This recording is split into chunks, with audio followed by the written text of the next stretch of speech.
할렐루야. 하나님께서 이번 주간 또 우리 가운데 명절을 허락하셔서 또 우리가 가족과 함께 그동안에 여러 가지 힘든 일을 서로 격려하고 위로하는 가운데 또 우리가 소망을 갖게 하심을 감사를 드립니다. 우리 성도님들이 또 친척과 또 가족들을 찾아가실 때 그 길이 평안하고 또 은혜 가운데 충만하시기를 소원하고 축복합니다. 우리가 오늘 명절, 예수님께서 명절을 어떻게 보내셨는가 하는 말씀을 함께 나누시면서 이 명절의 의미, 또 우리가 명절에서 해야 할 일들을 또 함께 생각해 보시면 좋겠습니다. 우리가 믿음의 역사라고 하는 것은 중단되지 않습니다. 그 말은 무슨 말인가 하면 세상에서는 여러 가지 어떤 상황과 또 여러 가지 환경과 문제 때문에 우리가 하는 일들이 많이 중단되기도 하고 또 흩어지기도 하지만 그러나 그런 어떤 상황에서도 우리 믿음의 역사, 하나님을 믿고 그 하나님의 나라를 이루기 위해서 사명 가운데 살아가는 저와 여러분들의 믿음의 삶은 중단되지 않는다. 우리가 고난 가운데서도 믿음의 삶은 진행되는 것이고 우리가 기쁨과 감사함으로 우리가 아주 그런 뛰어난 삶의 상황 가운데 있을 때도 우리 믿음의 삶은 중단되지 않는다. 전쟁이 나도 아니면 우리가 어떤 어려운 가운데 빠져도 우리 믿음의 삶은 중단되지 아니하고 계속해서 하나님의 역사를 이루어가는 줄로 믿으시면 좋겠습니다. 명절도 마찬가지죠. 근데 우리가 명절은 우리 믿는 사람들에게는 어떻게 보면 특히 또 며느리 되시고 또 우리가 유교나 또 불교나 또 그런 하나님을 믿지 않는 집안에서 명절을 지내시는 분들에게는 굉장히 갈등과 또 고민의 시간이기도 하죠. 오늘 예수님은 명절을 통해서 우리 가운데 어떻게 하나님의 백성들이 이 명절을 지내기를 원하시는지 말씀을 통해서 살펴보시면 좋겠습니다. 우리 1절에 보면 그 후에 유대인의 명절이 되어 예수께서 예루살렘에 올라가셨다 이렇게 말씀합니다. 우리가 공간복음, 마태, 마가, 누가복음과 달리 요한복음은 예수님께서 명절을 맞아서 예루살렘을 몇 번 왕복하시는 이런 말씀들이 기록이 되어 있죠. 뒤에 보면 수전절에 대한 말씀도 나와요.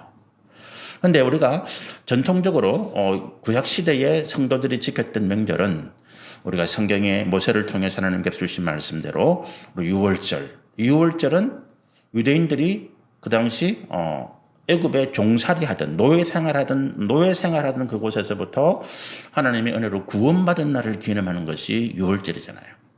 그리고 유월절로부터 49일이 지난 다음에 77절 또는 오순절 이렇게 이야기하는 맥추절이라고 하는 그 절기가 있고요. 그리고 한 해의 모든 곡식을 추수하고 갈무리하는 수장절이라고 하는 절기가 있습니다. 그래서 전통적으로 구약시대에는 이 세 가지 절기를 지켜왔습니다. 명절을 지켜왔죠. 이것이 이제 우리 유월절, 오순절, 그리고 수장절이라고 하는 절기고 예수님 당시에 와서는 두 가지 절기가 더 추가가 됩니다.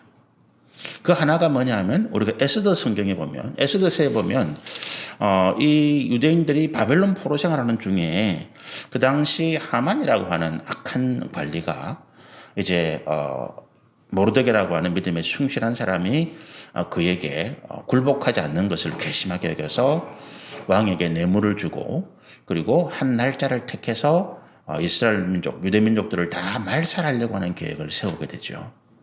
그리고 이 일을 계기로 에스더를 비롯해서 모르드게 그리고 온 유대 민족들이 하나님 앞에 금식하고 간구하게 될 때 하나님께서 그 왕의 마음을 움직이셔서 오히려 유대인들이 멸망당하는 그날을 하나님께서 거꾸로 유대인들을 핍박하고 멸하려 하는 자들에게 복수하고 그들의 생명을 지킬 수 있는 구원과 은혜의 날로 바꿔주신 거예요.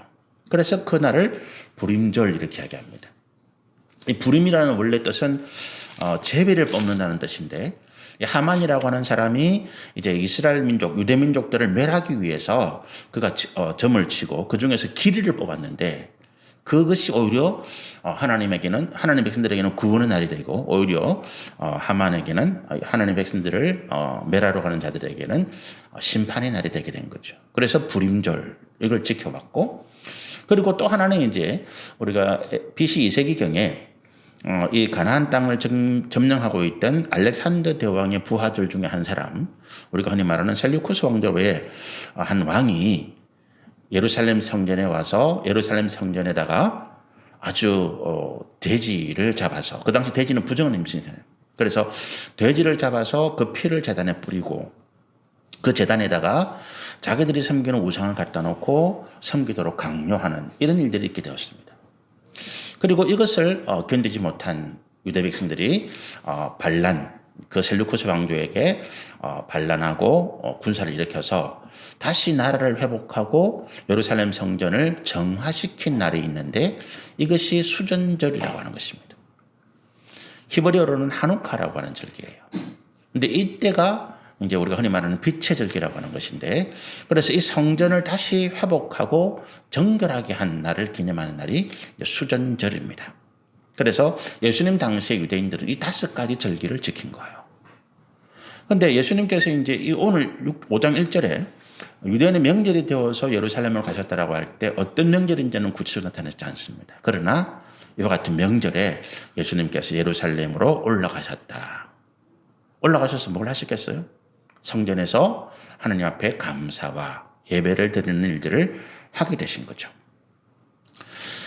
자, 근데 우리가 이 명절을 지키라는 말씀이 성경에서 시작이 되고, 또 우리가 명절에 대한 기원, 하나님께서 왜 명절을 지키라 하는 그 의미, 명절에 대한 날짜도 사실은 성경에서 시작이 되는 거죠. 우리가 우리 삶의 모든 것들은 하나님의 말씀 안에 규정이 되어 있습니다.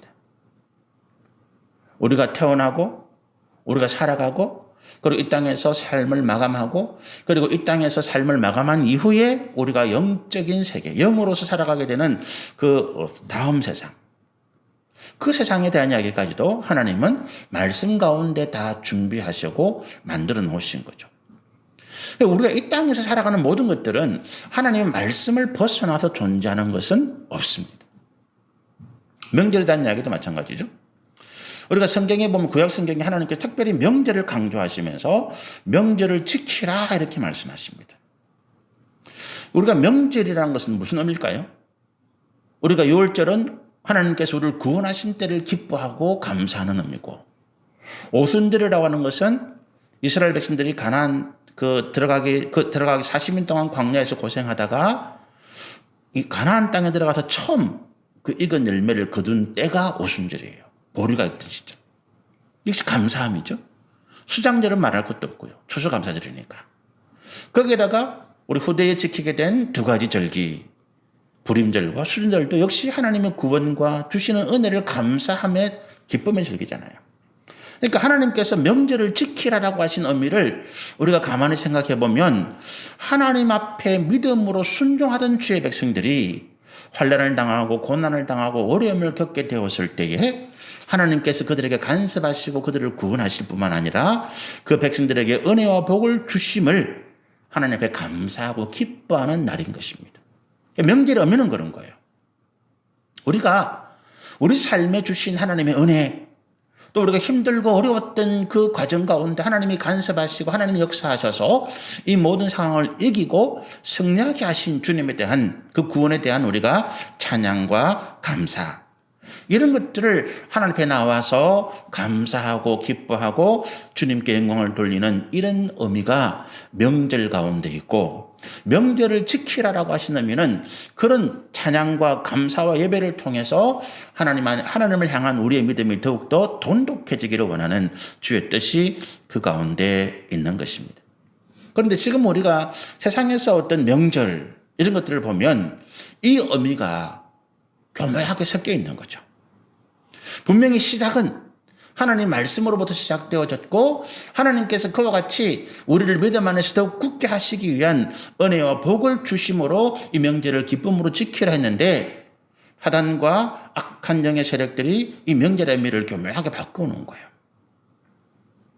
추석의 의미는 뭡니까? 우리가 고유한 추석의 의미는 우리가 추수감사의 의미가 크잖아요. 신라시대 때나 아니면 그 이전부터도 우리 민족이 하늘을 향해서 가을에 곡식을 거두고 감사하는 제사를 지내왔다, 이런 기록들이 역사에 기록되어 있잖아요. 자, 그런데 우리에게 주신 것들을 감사하고 기뻐해서 그 예배를 드리고 제사를 드리는 대상이 누구냐라고 이야기할 때 하나님이 아닌 거죠. 하나님이 아니라 이 땅을 주관하는 어떤 다른 존재. 땅에서 곡식이 자라니까 땅을 주관하는 신. 우리가 흔히 토신이라고 그러잖아요. 서울에 가면 사직공원이라는 데가 있잖아요. 그죠? 사직공원이 왜 사직이냐 하면 사직단이 있기 때문에 그렇습니다. 그런데 이 사직단은 누구에게 제사를 지내는 곳이냐? 방금 말씀드린 것처럼 이 토지신에게 제사를 드리는 곳이 사직단이에요. 땅에서 곡식이 자라니까 이 땅에서 곡식을 잘 자라게 하는 이 땅의 신이 있을 것이다. 그래서 그 땅의 신에게 제사를 드리고, 하늘에서 비가 내리고 하늘에서 햇빛이 나니까 이 하늘에서 햇빛과 비를 주는 어떤 신에게 제사를 드리고, 더 나아가서 우리 조상들의 음덕이다.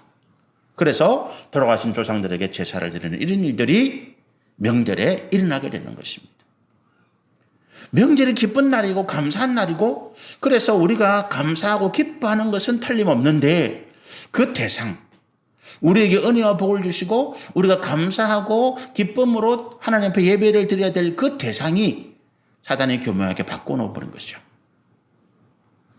그래서 우리가 이 명절을 지키면서 우리가 먼저 하나님을 기억한다. 우리의 모든 생사화복, 이 땅의 모든 것을 주관하시는 분은 하나님이시고 마땅히 우리의 감사를 받고 우리의 찬양을 받고 우리가 드리는 영광과 예배를 받으실 분은 여호와 한 분밖에 계시지 않다라고 하는 사실에 대해서 우리가 믿음을 고백하는 날이 이 명절이다라고 하는 거죠. 제 집안이 9대째 내려오는 종갓집이라고 그랬잖아요. 제 아버님이 9대고 제 형제들이 10대고 제 조카가 이제 장손을 이어받았는데 그 조카가 11대예요. 제가 어릴 때 기억도 굉장히 자다가 제사 지내고, 옛날에는 12시에 제사 지냈잖아요. 명절, 추석과 설날에는 4천, 6천, 8천 가까이 모이면 5, 60명의 사람들이 모여서 머리가 허연 할아버지들부터 아주 꼬맹이들까지 차례를 드리고 조상들에게 예를 드리는데 이게 굉장한 행사였어요. 굉장한 행사였죠. 2시간, 3시간 동안 그렇게 정성을 다해서 드립니다. 그런데 제가 이제 예수를 믿고 교회를 출석하고 제 아내가 믿음의 사람으로 함께 가정을 이루었는데 갈등이 생길 수밖에 없잖아요. 제사를 드려야 돼 말아야 돼? 그런 과정에서 하나님께서 우리에게 어떤 지혜를 주시는가 하면 이거는 갈등의 문제가 아니다. 우리가 명절을 하나님께 기뻐하고 감사하고 하나님께 영광 돌리는 날이면 틀림이 없는데 우리 집안의 어른들이 또 우리 형제들이 그 사실을 알지 못해서 우상과 또 그와 같은 거짓된 영들에게 제사를 드린다고 할 때 우리의 목적은 뭡니까? 화평을 추구하는 거잖아요. 우리는 하나님을 믿는 존재인 거예요. 이 우상들이 우리의 제사를 받는 이 조상의 귀신들이 가짜다, 거짓이다라는 걸 우리는 알고 있는 거지. 그래서 그것 때문에 갈등할 필요가 없습니다. 여러분, 우리가 진리와 거짓의 싸움에서는 진리가 이기게 됐습니다. 그런데 진리와 거짓이 서로 논쟁하기 시작하면 세상에서는 이게 결론나지 않습니다. 결론이 안 나요. 그래서 우리가 영적인 문제를 가지고 우리가 믿지 않는 사람들과 논쟁하고 토론한다. 이거는 굉장히 어리석은 일이고 시간을 낭비한 일이고 오히려 다툼을 일으키는 일입니다. 우리는 어떻게 됩니까? 우리가 진리라고 믿고 있는 이 믿음의 일들을 우리가 행하면 되는 것입니다. 다투지 않기 위해서 우리 가족이 드리는 제사를 거짓입니다. 우상입니다. 치우세요. 자, 그렇게 말하지 않았습니다. 그러니까 그렇게 생각하시니까 그렇게 하세요. 조상에 대한 혈하고 생각하시고 저는 제가 믿는 믿음의 도리를 지켜나가겠습니다. 저와 제 아내는 우리 자녀들은 믿음의 도리를 지켜나가겠습니다. 그러나 우리가 가족의 하나됨과 화목과 사랑을 깨치지 않고 더 나아가서 우리가 가족들에게 하나님의 사랑을 전하기 위해서 우리가 이 차례와 제사는 아니고 차례는 참여하겠습니다. 다만 우리가 절은 하지 않습니다. 그러나 우리는 기도함으로써 조상에 대한 감사, 또 우리 가족들에 대한 하나님의 은혜와 복을 간구하도록 하겠습니다. 목사인 삼촌이 차례에 오니까 조카들이, 또 우리 형수님들이, 또 우리 형제들이 저를 보는, 제 아내를 보는, 제 자녀를 보는 눈들이 달라지는 거예요. 아, 저것들이 예수 믿는다고 푸더니만 집에도 안 오고 제사도 안 오고 막 그럴 줄 알았는데 온다는 거예요.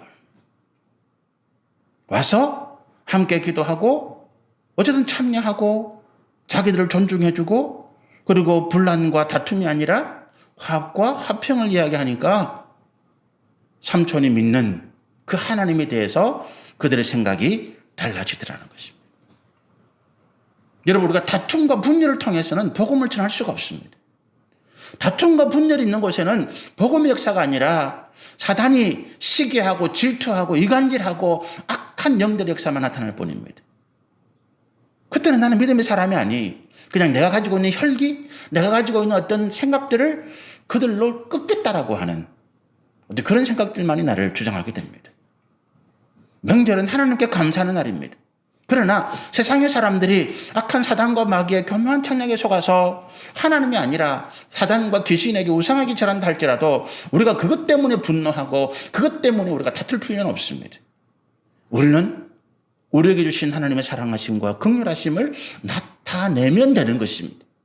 그리고 우리는 우리의 경배, 우리의 감사, 우리의 찬양을 받으실 분이 하나님뿐이라는 사실을 선포하면 되는 것입니다. 그리고 우리 가족들 안에 화평과 하나님의 사랑하심을 나타내는 것이 이 명절에 대한 의미다.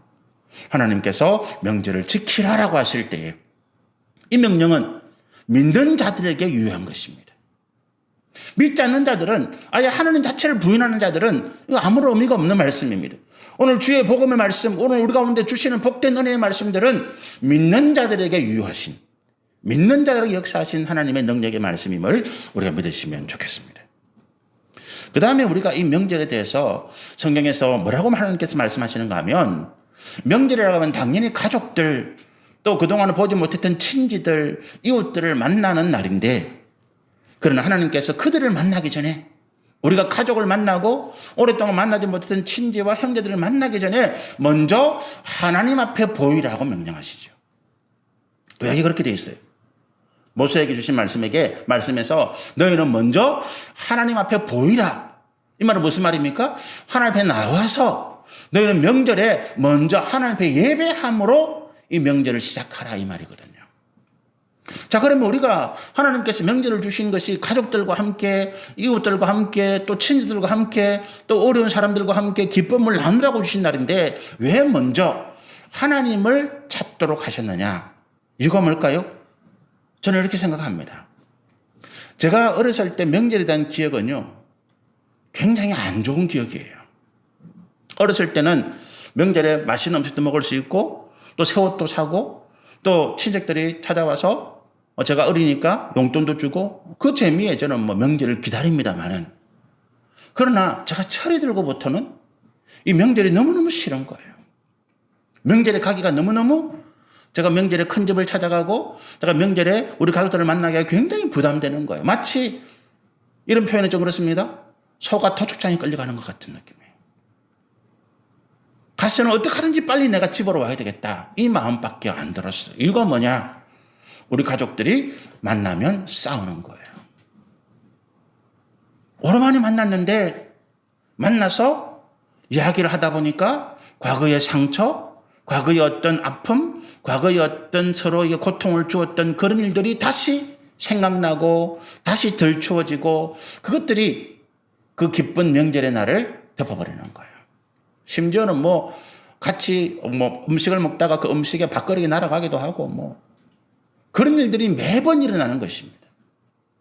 그러니까 너무너무 부담스럽고 가지 않을 수는 없는데, 가야 되는데 가서는 그냥 제 마음이 쫙 가라앉은 기쁨이 없는. 근데 여러분, 우리가 가족들 간에 이런 갈등, 우리가 서로 사랑하는 관계인데, 그렇잖아요. 이 땅에서 가장 사랑하는 존재가 내 부모님, 또 내 사랑하는 남편, 아내, 내 자녀, 형제, 이들이 내 피부치잖아요. 피는 물보다 진하다. 이게 무슨 말입니까? 그 피부치의 끈끈한 정과 사랑을 말하는 거잖아요.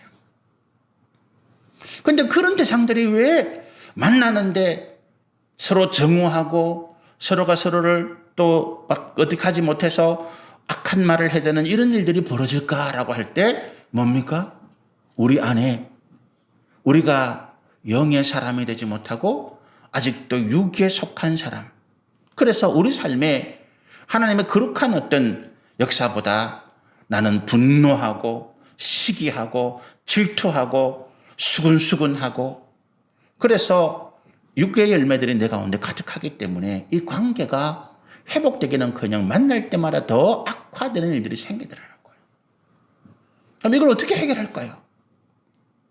내가 선한 마음으로 집에 갔는데 내가 오늘은 퇴근하면서 내 아내에게 내 자녀들에게 내가 좋은 말을 해야지 그렇게 다짐하고 집에 가는데 막상 가보니까 아내를 보자마자 화가 치밀고 악한 말이 나오고 내 자녀들에게 야단치고 무례한 언행들을 하게 되는 이런 것들이 왜 나옵니까? 내 마음과 상관없는 일이에요. 이걸 우리가 억지로 다스리고 우리가 뭔가 인격으로 내가 그렇게 해서 마음 수양을 해서 이길 수 있는 문제들이 아니더라고요. 방금 드린 말씀은 제 경험이에요. 제 아내가 저를 위해서 엄청 고생하고 희생하고 수고한 사람인데 제 자녀들이 저 때문에 굉장히 희생하고 어떤 어려움을 당하는 아이들인데 제가 그 아이들, 그 아내에게 집 밖에서는 내가 집에 가서 참 위로해줘야지 사랑한다 해야지. 그런데 막상 보니까 화가 치밀어 오르고 내 생각에 조금만 더 잘해주면 좋겠는데 하는 그런 마음에 닥달을 하게 되고 그게 제 삶이었다. 근데 이게 제 의지로 되는 것이 아니고 제 인격으로 억누를 수 있는 것이 아니고 내 안에 이런 악한 육의 열매들이 사라지게 되어야 되는데 악한 육의 역사들이 사라지기 위해서는 내 안에 거룩한 성령의 열매가 나타날 수밖에 없다는 거예요. 내가 성령의 사람이 되어야 내 안에 거룩한 성령의 열매, 사랑과 희락과 화평과 오래 참음과 자비와 양선과 충성과 온유와 절제라고 하는 이 성령의 열매가 내 안에 맺혀져야 내가 분노하고 내가 시기하고 질투하고 악한 말로 험담하고 그래서 사람들이 고통받는 것 때문에 내가 오히려 내 마음이 시원하다 후련하다 이런 생각들이 사라지게 되더라고요. 성령이 나를 주장하셔야 되더라는 거예요. 그럼 성령이 나를 주장하게 하시기 위해서는 우리가 어떻게 됩니까? 하나님 앞에 엎드릴 수밖에 없는 거예요. 내 욕심은 내가 꺾을 수 있는 것이 아니고 성령께서 나를 주장하시고 성령의 은혜가 나를 다스려야 내 욕심과 욕망과 내 악한 죄악의 속성들이 사라지는 거예요. 여러분 우리가 저수지 같은 데 가면 여름에 저수지가 가물어서 바짝 마르면 그 안에 온갖 더러운 오물들이 막 나옵니다. 그런데 비가 많이 와서 푸른 그 물이 저수지를 확 덮게 되면 그 안에 모든 것들이 그 물 안에 감추어집니다. 성령이 어느 사람 그런 거예요. 성령의 충만함이 나를 주장할 때 내 안에 들어온 욕심과 탐욕 그리고 내가 내 안에 온갖 분노와 악한 생각들이 성령의 역사 안에 다 잠겨버리고 나타나지를 않는 것입니다. 그래서 우리가 날마다 성령의 충만하심, 성령이 나와 함께 하셔서 나를 다스려 주시기를 기도해야 되는 거예요. 명절날 우리가 오랫동안 보지 못했던 가족들을 만나고 명절날 우리가 헤어졌던 형제와 친지들을 만납니다. 그러나 그냥 만나서는 다툼이 더 커질 뿐만 아니라 과거의 상처들이 다시 살아나서 서로가 서로에게 악한 말로 대적하는 이런 일들이 반복될 뿐이라는 거예요. 만남이 기쁨이 아니라 만남이 고통이고 만남이 괴로움인 것입니다. 요즘 보면 어떠세요? 요즘 젊은 세대들이 왜 부모, 형제를 안 찾습니까? 만나니까 왜 시집 안 가나? 왜 결혼 못 하나? 너는 취직 못 하나? 너는 좋은 데 못 가나? 옆집에 우리 조카는 누구는 어떤데? 이런 비교, 이런 생각들이 우리 자녀들의 마음을 아프게 하고 힘들게 하니까 어떤 핑계를 대서라도 안 가겠다는 거예요. 명절날 시댁에 가니까 며느리들은 고생만 하고 쉼이 없고 그래서 돌아와서 남편과 다툼이 일어나고 가정이 깨어지는 아픔이 있으니까 명절날 며느리들이 가급적인 핑계를 대서 시집에 안 가고 싶은 거예요. 여러분, 이런 상황들이 오늘 명절 가운데 있더라는 거예요. 그래서 하나님께서 먼저 뭐라고 하십니까? 네가 가족을 만나기 전에, 네가 부모를 만나기 전에, 네가 형제와 이웃들을 만나기 전에 먼저 나를 만나서 네 안에 있는 분노와 아픔과 고통과 원망과 여러 가지 악한 다툼의 생각들을 회개하고 주의 말씀 앞에 은혜를 받아서 네가 성령의 사람으로 바뀌어져야 된다. 명절이 기쁘고 즐거운 날인데 그 기쁨이, 즐거움이 온 가족과 함께하기 위해서는 내가 변화되어야 되는데 그 변화가 어디서부터 온다고요? 내가 하나님 앞에 서게 될 때에 오기 시작하더라. 하나님 앞에 서게 될 때에 하나님 말씀 앞에 내 죄악들, 내 교만함, 내 부족함, 내 악한 성품들이 드러나고 하나님 저를 고쳐주세요. 제가 목사로서의 성숙이 제가 느껴지게 된 게 그런 부분들이에요.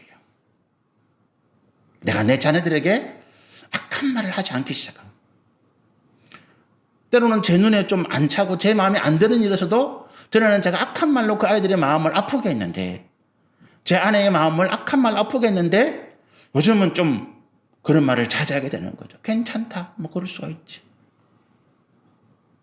그리고 제가 제 아내나 제 아이들에게 미안하다는 말을 하기 시작하는 거죠. 저는 그것이 제가 남편으로서 아버지로서 목회자로서 제가 성숙되었다.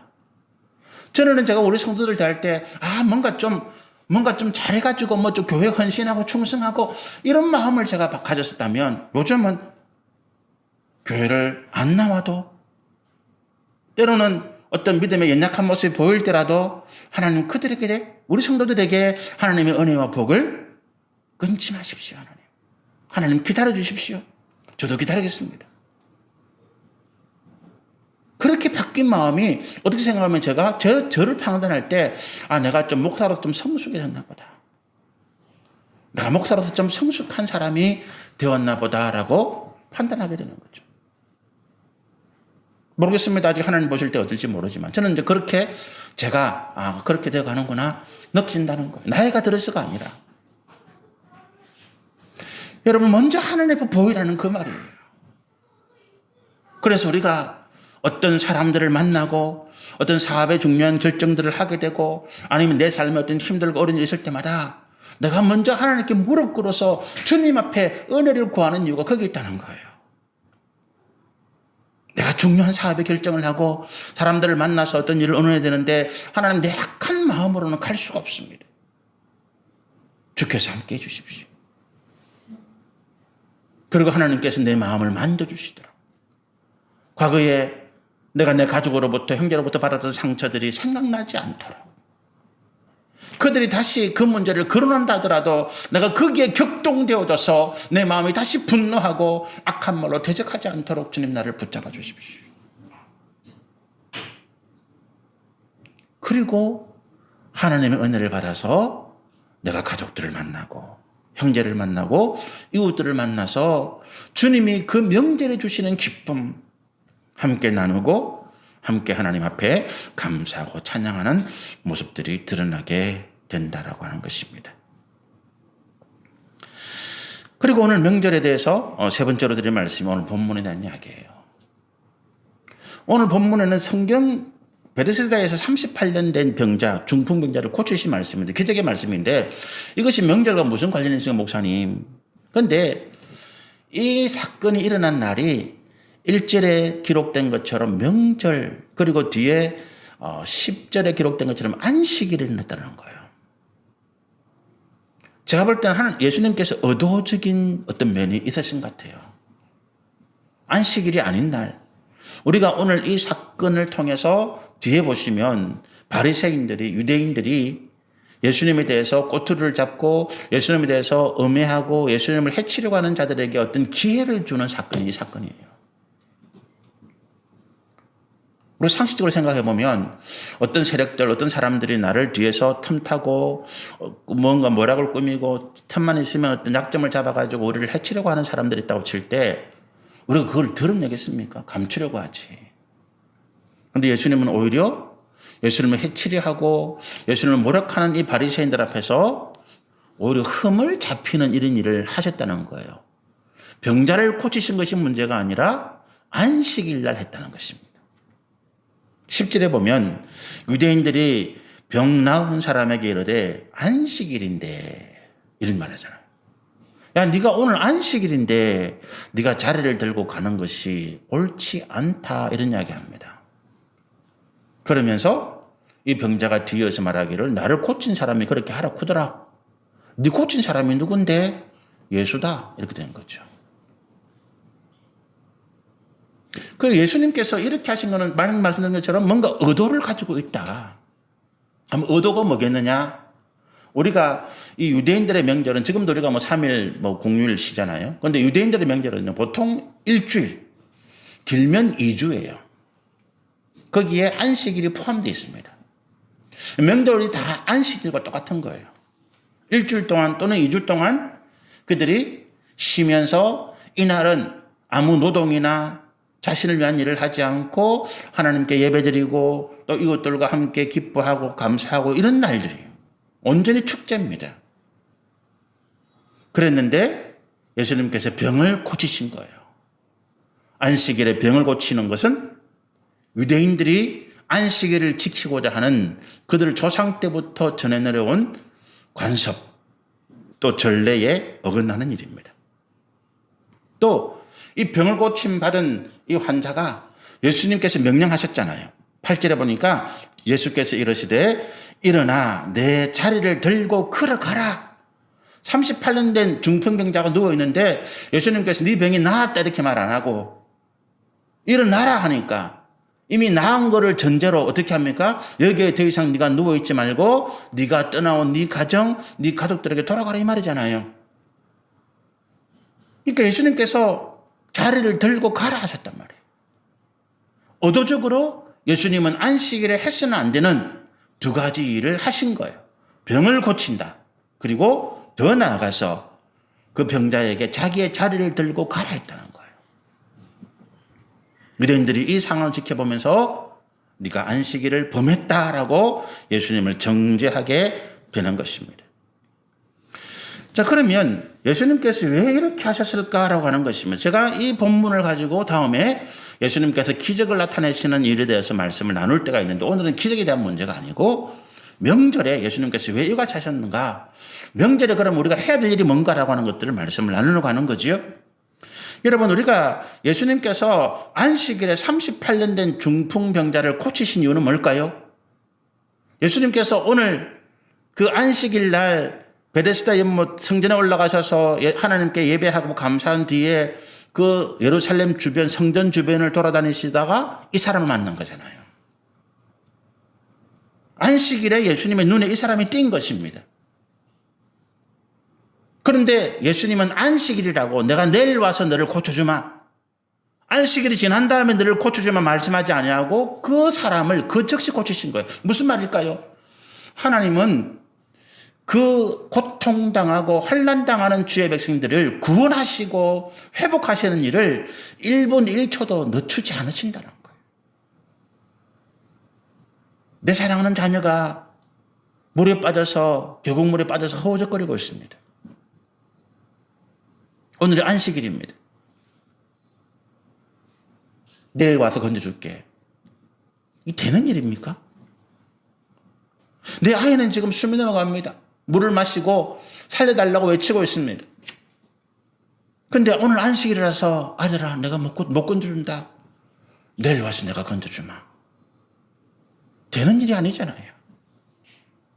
이 사람은 38년을 누워 있었어요. 38년 누워 있었으니까 그까지 하루 더 못 참습니까? 그 사람 입장에서는 그런 게 아니잖아요. 지금 죽어가는, 지금 환난 가운데 고통당하는 우리 입장에서는 하나님 지금 급해요. 지금 무슨 안식을 따지고 무슨 그런 거 따집니까? 지금 구해주세요. 그렇지 않습니까? 그 말씀 하시는 거예요. 자리를 들고 가라 말씀하십니다. 집으로 가라는 이야기잖아요. 하나님 앞에 감사하고 예배드리는 이야기잖아요. 여러분 38년 동안 이 환자가 누워있는데 이 사람이 뭐라고 이야기합니까? 4절에 보니까 5절에 보니까 예수께서 그 누운 것을 보시고 병이 벌써 오래된 줄 아시고 이렇게 묻잖아요. 네가 낫고 싶으냐 물으니까 이 환자가 낫고 싶다는 말을 굉장히 이렇게 자기의 고통을 표현하면서 이렇게 합니다. 7절입니다. 병자가 대답하되 주여 물이 움직일 때에 나를 못에 넣어주는 사람이 없어서 내가 가는 동안에 다른 사람이 먼저 내려갑니다. 무슨 말입니까? 이 베데스다 연못에 한 번씩 이렇게 천사가 하늘에서 내려와서 물을 움직이게 하는 거예요. 바람도 안 불고 뭐 떨어지는 거 없는데 갑자기 물이 소용돌이가 확 입니다.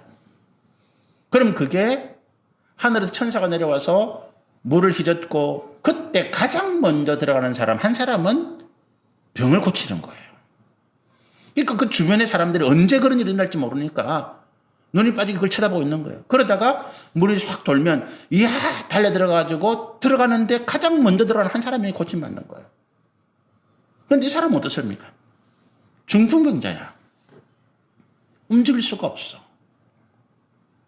다른 사람들이 도움을 준다 해도 늦어. 그리고 그게 뭐 1, 2년도 아니고 38년 됐으니까 가족들도 포기한 거예요.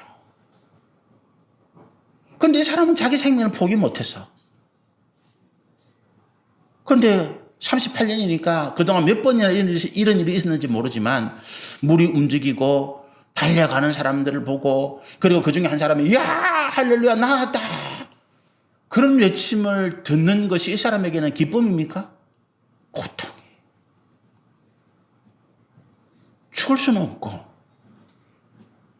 살아가는 것이 그러면서 그런 광경을 보는 것이 자기는 고통이에요. 자기는 그런 기회조차 없는 거예요. 여기에는 어떤 말이 섞였을까요? 하나님, 예수님, 내가 당신이 누군지는 모르겠지만 내가 38년 동안 원망과 증오와 하나님에 대한 어떤 악한 생각들, 하나님 왜 나를 이렇게 낳고 저 사람들은 구해주는데 왜 나는 안 구해줍니까? 이런 어떤 악한 생각들로 그가 살아가는 거잖아요. 그런데 물이 동한 것이 아니라 하나님의 아들이신 예수가 오셔서 그를 구해준 거예요. 물에 달려가지 아니해도 가장 늦게 갈 수밖에 아예 움직일 수도 없는 그에게 하나님의 은혜가 임한 것입니다. 그러면서 예수님께서 그에게 말씀하신 거예요. 네 자리를 들고 가라. 어디로 가라 하셨겠습니까? 가장 먼저 하나님께로. 네가 그동안 원망했던 불평했던 의심했던 그 하나님이 너를 고쳐주셨으니까 너는 지금 하나님께로 가서 그 원망과 불평과 믿음 없음에 대해서 회개하고 하나님께 감사하라. 그리고 네 집으로 돌아가서 그동안 보지 못했던 깨어졌던 그 가족들과의 관계를 회복하고 행복한 삶을 살아라. 이 말이잖아요. 그게 안식일이 중요한 겁니까? 아니잖아요. 그리고 안식일 날 그 죽어가는 영혼을 구원하고 또 그와 같이 하나님께 예배하는 것이 안식일의 원래 목적에 마땅한 거잖아요.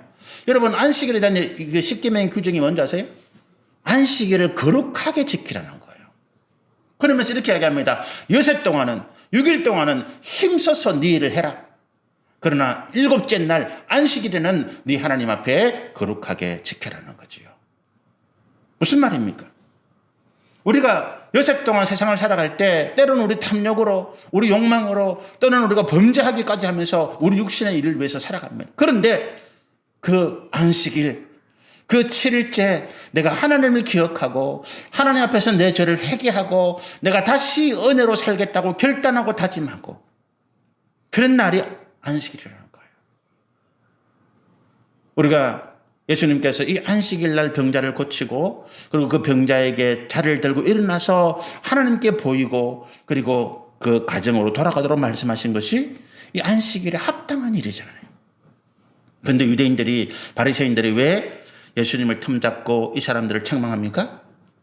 조상들의 관습과 유전 때문이란 가르침 때문인 거예요. 여러분, 이 유대인들이 하나님 말씀 다음으로 중요하게 생각하는 게 뭐냐면 탈무드라는 걸 아시죠? 탈무드. 탈무드 유대인의 지혜, 그 책 보지 마세요. 유대인의 지혜가 아닙니다. 그건 유대인들이 자기들이 그냥 지켜놓은 관습이고 성경과는 어긋나는 이야기들이 탈무드에 너무 많아요. 왜 그렇게 됐느냐? 처음에는 잘 지키려 한 거지. 안식일을 지켜야 되는데 우리가 어떻게 하면 안식일을 더 잘 지킬까? 이날은 육신에는 하지 말았으니까 우리가 육신을 위해서 최소한 우리 생존을 위한 거 빼놓고는 하지 마라. 이렇게 되는 거죠. 쉽게 얘기하면. 그래서 밥을 안식일 전날 지어놓은 걸 가지고 불 안 피웁니다. 그냥 찬 거 먹고. 또 벌 보러 갈 때 급하게 벌 볼 일 있으면 오리 2kg는 왔다 갔다 해야 되는데 오리 넘어서는 가지 마. 2kg 넘어서는 가지 마라. 밥 먹으려면 뭐 숟가락 들어야 되지 않습니까? 그럼 숟가락 정도 무게만 들고 나머지 거는 무거운 거 들지 마. 뭐 이런 이야기예요. 쉽게 얘기하면. 하나님 앞에 믿음을 더 잘 지키고 싶은데 그거를 인간적인 생각으로 쫙 규정해놓고 사람들에게 지키도록 한 것입니다. 그러나 여러분, 우리가 인간적인 생각이라는 것이 얼마나 하나님의 말씀을 오히려 회방하고 방해하고 믿음의 사람들을 시험 들게 하는 줄 우리가 잘 알고 있습니다. 우리가 교회 전통, 우리 교회는 이런 교회입니다. 우리는 예배를 이렇게 드립니다. 우리 교회는 이런 것이 있습니다. 그런 것들이 우리가 하나님 앞에 더 믿음으로 잘 나가기 위해서 하는 행위인데 그것이 내 자랑이 되고 내 교만이 되고 교회를 분열시키고 교회가 하나 되게 하는 일을 방해하는 일들이 얼마나 많은지 모릅니다. 그래서 말씀 앞에 다시 고치는 거예요. 말씀 앞에 다시 고치는 것입니다. 지금까지 우리가 잘했다고 생각해왔던 어떤 믿음의 전통, 믿음의 관습들, 또 어떤 목사님들이 이렇게 하는 것이 바른 것이다. 그런 것들을 오늘 이 시대에 와서 우리가 코로나 시대에 모든 것을 다시 새롭게 시작하는 이 시대에 하나님의 말씀으로 다시 점검해 보는 거예요. 그래서 제가 예수 닮기라고 하는 이 주제를 가지고 다시 말씀을 우리가 나누고자 하는 이유인 것입니다. 여러분, 저는 이번 추석 명절이 하나님께 신령과 진정으로 예배하는 자리가 되기를 소원하고 축복합니다. 신령, 성령 안에서예요. 성령 안에서 하나님의 뜻을 헤아려서 하나님께서 기뻐하시는 것으로 나아가라. 다툼이 아니라, 우리가 분노가 아니라 사랑과 화목이라는 거예요. 우리 가족이, 형제가 하나님을 알지 못하는 사람들이 그래서 미혹되어서 악한 행위를 한다고 해서 그것까지 시비 걸지 마세요. 나는 성령 안에서 하나님이 기뻐하신 일을 하면 되는 것입니다. 진리 안에서 예배를 드리는 거예요. 하나님의 말씀 안에서. 예수 그리스도께서 주신 진리의 말씀 안에서. 하나님의 말씀을 따르고 그래서 하나님께 감사하고 찬양하고 기뻐하는 영적인 예배. 만약에 그 하나님 말씀 앞에서 내 부족함이 드러난다면 회개하고 새로운 은혜를 구하는 결단이 있는 예배. 이것이 오늘 우리 명절에 우리가 하나님 앞에 나가야 될 예배. 그리고 우리 가족과 이웃과 함께 하나님께서 주시는 일들을 쉬지 않는 것. 예수님은 안식일이라고 하나님께서 맡기신 거룩한 사명을 포기하지 않았습니다. 우리도 명절이라고 말씀 읽고 기도하는 것을 포기하지 않고 내 삶에서 살아계신 하나님의 역사가 나타나게 하는 것에 힘쓰시면 좋겠습니다. 하나님께서 우리 성도들 또 우리 모든 이 땅의 믿음의 백성들 위해 은혜를 더하여 주시기를 소원하고 축복합니다. 기도하겠습니다.